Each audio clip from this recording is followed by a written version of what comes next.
సంఘం శరణం గచ్ఛామి ధర్మం శరణం గచ్ఛామి బుద్ధం శరణం గచ్ఛామి బౌద్ధం శరణం గచ్ఛామి సంఘం శరణం గచ్ఛామి ధర్మం శరణం గచ్ఛామి.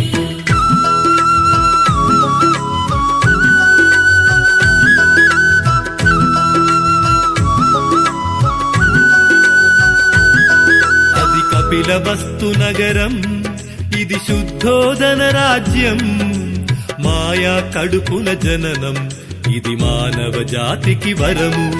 ఈ భువనంపై ఓ బుద్ధుడు తన పేరే సిద్ధార్థుడు. బుద్ధం శరణం గచ్ఛామి బౌద్ధం శరణం గచ్ఛామి సంఘం శరణం గచ్ఛామి ధర్మం శరణం గచ్ఛామి.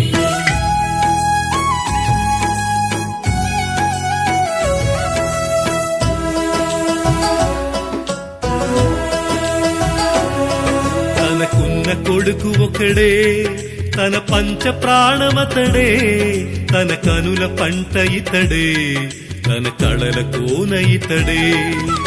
వాడిపోయిన పుష్పం కనకుండ పెంచ చిత్రం. బుద్ధం శరణం గచ్ఛామి బౌద్ధం శరణం గచ్ఛామి సంఘం శరణం గచ్ఛామి ధర్మం శరణం గచ్ఛామి. తన ముఖము చంద్రవంక